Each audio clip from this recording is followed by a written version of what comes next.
Dricus looks awkward. That movement and that awkwardness makes him difficult to time. An incredible family with a great mother, father. I had an incredible upbringing. And while I was born in a small town, Valcom, the Free State, all of this, both my brothers are national champions in judo, multiple times. And that's how I got into martial arts. How does a man who fights like he's breaking the rules of physics end up breaking through the gates of the UFC and claiming gold? Doubted, mocked, and labeled a punchline in MMA's most elite organization, Dricus Du Plessis wasn't just underestimated, he was ridiculed. He didn't move like a technician, didn't fight with conventional grace, and certainly didn't fit the mold of a future champion. But behind that unorthodox frame lay a weapon far more lethal than technique, an indestructible will. The kind of will that doesn't fold under pressure, but turns it into rocket fuel. They said he lacked form, they said he lacked discipline, but Dricus didn't need validation, he needed war. When the world descended into chaos in 2020, most were just trying to survive, but Dricus wasn't built for survival, he was built to conquer. While others feared the uncertainty of the times, he stepped into the octagon, daring fate to throw its worst at him. UFC was no longer a dream, it was the next battlefield. South African blood coursed through his veins, and with it came an ancient sense of duty. A continent watched as one of its sons aimed to etch his name into the ledger of legends. Not as a footnote, but as a headline. He wasn't just fighting for himself, he was fighting for a forgotten people on the fringes of MMA recognition. With every step forward, Dricus carried the ghosts of a nation that never had a UFC champion. South Africa wasn't known for breeding warriors of the cage, but he intended to flip that narrative upside down. His second UFC appearance against Trevin Giles was supposed to be another checkpoint for the American. What it became was a declaration of war. One right hand from Dricus sent Giles crashing into the canvas, and with it, the MMA world into shock. This wasn't just a win, it was a warning. A message to every middleweight contender. South Africa was now on the map, and its storm was just beginning. But notoriety comes with a cost. While some fighters earn respect through the beauty of their craft, Dricus earned attention through confusion. His movements looked chaotic, his strikes wild. Commentators couldn't explain it, analysts couldn't define it. Fans tuned in, more puzzled than impressed. It wasn't admiration. They watched like one watches a car wreck, disturbed but unable to look away. He looked amateur, even clumsy, but opponents kept falling, somehow, some way. This man who fought like a barroom brawler kept walking away with victory after victory. It was unconventional, it was ugly, but it was real. The fight against Darren Till wasn't just another match. It was a mirror held up to the MMA world. On one side stood Till, the poster child for technical excellence, a striker with clean lines and sharp timing. On the other, Dricus, chaos incarnate. The bout was a storm of contradictions, but by the end of it, only one man stood tall. Dricus didn't just beat Till, he broke him. The fire in Till's eyes faded long before the final bell. Dricus had dragged him into the deep waters and left him there to drown. The dogfight he created swallowed the technician whole. Yet, even in victory, respect eluded him. Outside the cage, he tried to play the game, media appearances, call-outs, lighthearted trash talk, but Dricus wasn't built for charm. He was built for war. Derek Brunson was next, a seasoned veteran meant to test the South Africans' limits. Instead, it became another demolition. What Brunson brought in experience, Dricus countered with sheer violence. Pressure that didn't relent, power that didn't waver. Each punch thrown wasn't just to land, it was to end. And yet, it wasn't just fists doing the damage. Dricus had mastered something rarer than technique, mental warfare. He carried the unshakable certainty of a man with nothing to lose and everything to prove. But lurking beneath the rise was a brewing storm, one not fueled by rankings, but by pride. The name Israel Adesanya cast a long shadow over the division. A king in his own right, he represented Africa on the grandest stage. But to Dricus, that wasn't enough. In his mind, you didn't represent a continent by name alone. You had to live there, breathe its air, walk its soil. He called himself the real African champion. And with those words, he lit a fuse. The beef between them wasn't born out of malice, but of defiance. Two men from the same motherland, fighting for the right to wear its crown. Fans took sides. Some accused Dricus of ignorance, others applauded his patriotism. But in the ruthless theater of MMA, controversy is currency, and Dricus's value skyrocketed.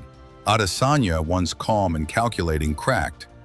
The usually composed champion fired back with venom. The war of words became personal, but there was no octagon clash, yet. Because while Adesanya stood atop the mountain, Dricus was still clawing his way up. 5 straight wins and still no title shot. Why? Because to many, his style still didn't make sense. And that confusion bred doubt. A warrior without polish is often mistaken for a fraud. Yet beneath all the chaos, an invisible weight slowed Dricus's ascent. For years, he fought with a medical affliction that would have crippled others. A nose so damaged, it allowed him just 8% oxygen intake. He had normalized pain, normalized struggle. Every fight was a test of not just skill, but oxygen. But he never made excuses. Until one day, he had enough. Surgery followed, and what emerged wasn't just a fighter, it was a rebirth. A man reborn, breathing with full lungs for the first time in years. The Dricus that fans mocked was gone.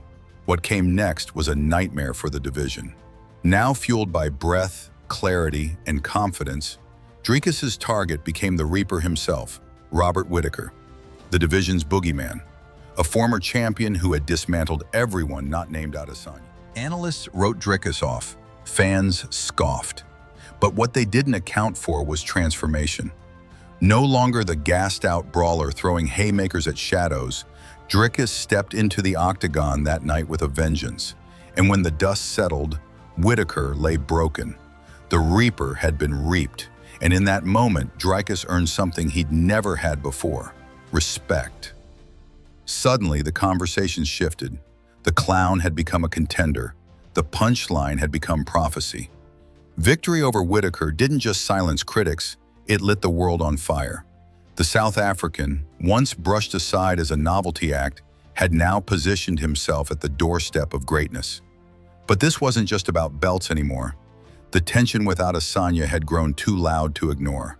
The fans wanted it. The UFC wanted it. The story wrote itself.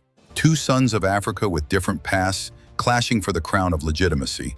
The face-off was volatile. Adesanya, drunk off emotion and ego, unleashed a tirade that shook the press conference stage. Dricus stood his ground, unmoved, unreadable. This was no longer about skill or rankings. It was identity versus authenticity, legacy versus destiny. But fate is rarely obedient. Injuries derail dreams, and Dricus's shot at Adesanya dissolved like mist. Another man rose from the shadows, a ghost no one expected to haunt the division: Sean Strickland.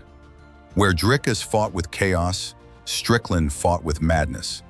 He wasn't just unpredictable, he was deranged, and it worked. Against all odds, Strickland dismantled Adesanya and snatched the throne in one of the biggest upsets in UFC history. The kingdom had a new ruler, and just like that, Dricus's path veered once more. The mountain he was destined to climb had shifted, but the summit remained unchanged. Now, the target was Strickland. But Strickland was no mere detour. He was a landmine, unfiltered, raw, and willing to drag any man into the pits of psychological warfare. For Dricus, it was personal from the start.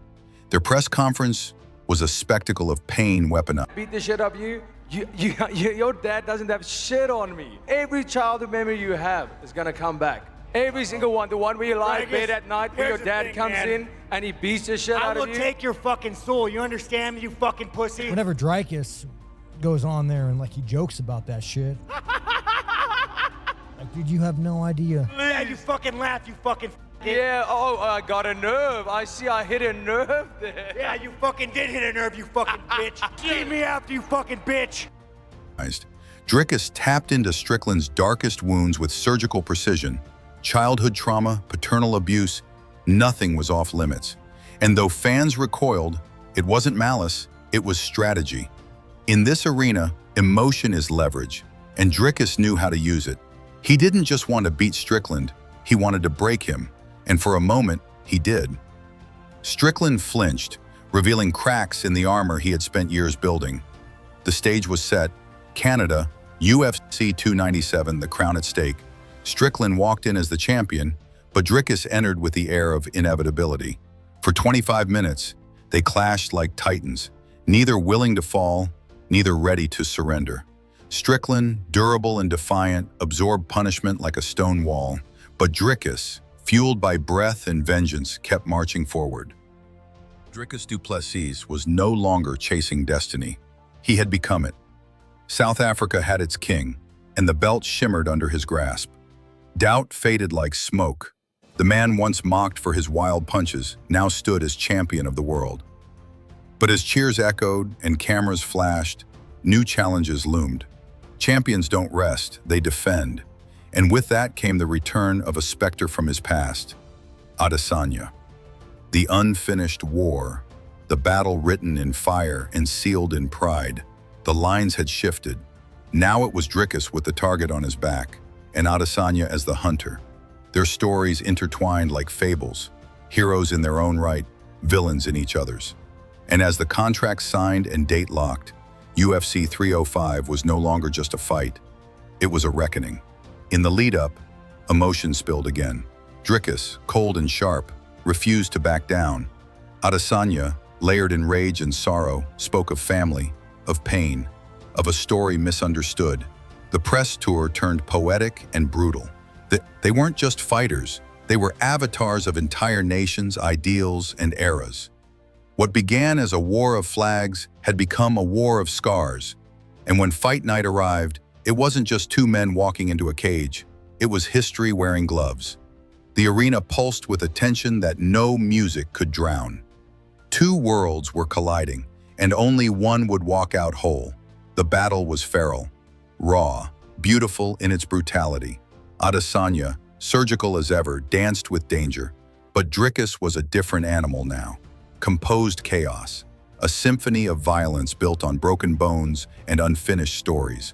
And when the tide shifted, when Adesanya's rhythm faltered, Dricus didn't hesitate. He pounced like a storm unleashed. The guillotine wasn't just a submission, it was a signature, a final stamp on a legacy forged in fire. When Adesanya tapped, a silence swept the crowd, not out of shock, but reverence. A new era had dawned. Dricus didn't just win the belt, he won the right to be remembered. But victory doesn't cleanse the soul, it reveals it. As the belt was fastened around his waist, Dricus didn't smile like a man who reached the end. He wore the face of a man who knew the war had only just begun. The belt was a burden now. Every contender, every critic, every country watching, waiting for a stumble, for a crack, for confirmation that his rise was a fluke. But Dricus welcomed the wait. This wasn't luck, it was sacrifice. It was 4 a.m., bank cleanings, hospital bills, and bruised childhoods. It was for his family, his land, his people. The climb had been hell, and now he stood on top of it. There was no longer a question of legitimacy, no debate, no ridicule. He wasn't a fluke, he was the storm, a storm that broke through doubters, technique, and tradition. Dricus Du Plessis was no longer an underdog, he was a blueprint.